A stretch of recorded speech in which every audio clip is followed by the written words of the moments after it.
Wrong silent. The kind where every creak is a footstep, every shadow moves, and every moment of rest could be your last. You haven't slept in 3 days. Your hands shake, your vision blurs. Your brain is eating itself from the inside out. And the irony? Sleep deprivation will kill you faster than most of the things you're staying awake to avoid. So we're learning survival sleep science. Let's get one thing straight. You need sleep. After 72 hours without it, your prefrontal cortex, the part that makes smart decisions, starts shutting down. You'll see things that aren't there. You'll trust people you shouldn't. You'll have micro-sleeps, little blackouts where your brain just checks out, usually right when you're climbing a fence or holding a weapon. Sleep isn't optional. So in a world where closing your eyes could be permanent, how do you rest without becoming a statistic? Method 1, the tactical nap. Sleep like a hunted animal. Forget 8 hours. That's a fantasy. Now you sleep in short, strategic cycles. Find a corner, 2 walls to protect your back, 1 entry point to watch. Wedge yourself in. Use rubble, furniture, anything to build a barrier.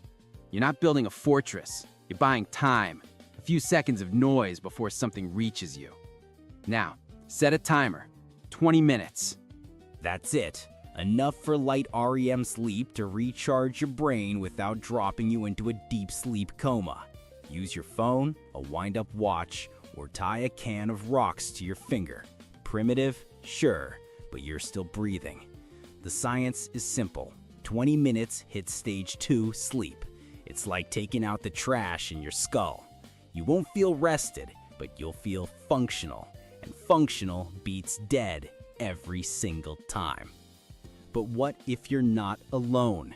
That's method 2, the sentinel system. If you have people, you rotate.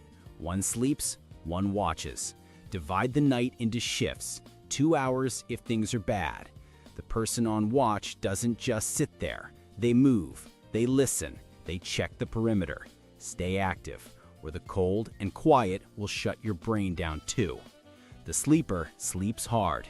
You have a window of safety, so you use it. Find the most defensible spot and wrap yourself in anything that keeps you warm. Cold kills sleep quality. But here's the most important part. Trust. You have to trust the person on watch won't fall asleep, or run, or slit your throat for your last can of beans. If you can't trust them, you don't sleep. You just wait to die tired. Humans evolved to sleep in groups with sentries. With a trusted guard, your brain's fear center, the amygdala, powers down. You actually recover. Of course, if your sentinel is an idiot, you die, so choose wisely. No people, no problem. Method 3, the trap perimeter. Let physics watch your back. String up a perimeter of wire or fishing line at ankle height. Attach noisemakers, cans with rocks, bottles with screws, anything that clatters. Space them every few feet. Then add the nasty stuff. Broken glass, nails pointing up. You're not trying to kill, just slow them down and make noise. Someone trips the wire, the cans rattle, and you wake up with enough time to grab your weapon and make a choice. The science here is instinctual. Your brain tunes out constant noise, but a sudden, sharp sound triggers an instant adrenaline spike. You're awake in milliseconds, your sympathetic nervous system doing the job it was designed for. Set your traps, sleep in the center, let the perimeter be your early warning system. Simple, brutal, effective. These aren't just tips, they are the rules for staying alive when the world has gone dark. Sleep smart, or don't wake up at all. All right, let's get straight to it. Method 4, the elevated sleep. Get off the ground. Sleeping on the ground is for corpses. You want to survive? You get elevated. Find a platform, a kitchen table, the roof of a rusted-out car, a sturdy tree branch, anything that puts a few feet of air between you and the dirt. Why? Because every major threat moves on the ground.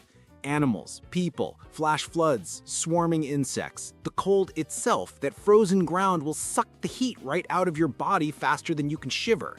You lose that warmth, you lose sleep, you lose your ability to function the next day. And that gets you killed. So you climb up, you get secure, use your rope, your belts, whatever you've got. Tie yourself to the structure, because if you roll over in your sleep, you don't want the fall to be the last thing you ever do. Yeah, it's uncomfortable. You'll wake up stiff, but you'll wake up. That's the entire point. And here's the bonus. Elevation gives you a vantage point.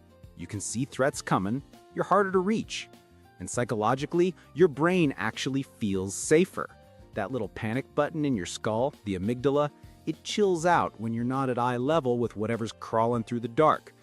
You sleep deeper, you recover faster.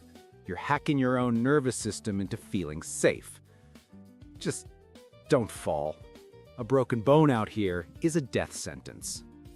Next, method 5, the polyphasic crash.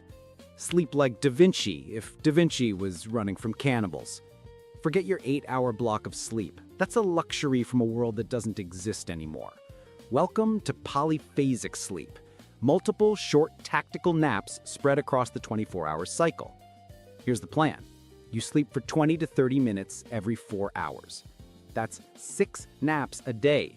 It sounds insane, and it is, but it works. Your body adapts. After a few days of absolute hell, your brain learns to drop into restorative REM sleep almost immediately. You skip the useless light sleep stages and go straight to the good stuff. The result? About 3 hours of total sleep a day and 21 hours of functional operational time. You're awake more, you're alert more, and you are never unconscious long enough to become an easy target. The catch? The adaptation period is brutal. You will feel like death for the first 72 hours. Your body will scream at you. But if you push through, you come out the other side a sleep-efficient machine. The science is simple. You're forcing your brain into REM-dominant cycles, maximizing cognitive function on minimal rest.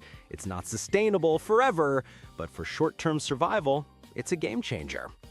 Now, let's talk about the dark truth. What happens if you fail at all of this? Sleep deprivation isn't just an inconvenience. It's a weapon. It's literal torture. It breaks everything. Your immune system crashes. Your pain tolerance plummets. Your decision-making turns to absolute mush. You become paranoid, aggressive, and dangerously stupid. After 5 days without any real sleep, you start seeing things. Shadows move in the corners of your eyes. You hear whispers on the wind.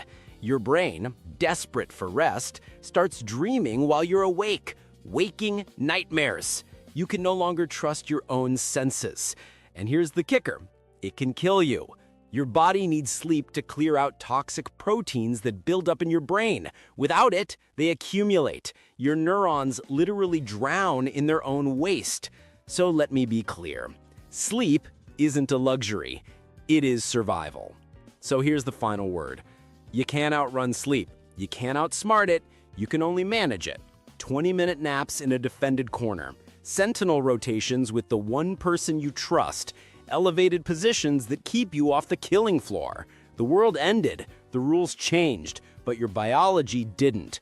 Your brain still needs to process trauma. Your body still needs to repair itself. Find your corner. Set your traps. Tie yourself to that tree branch if you have to.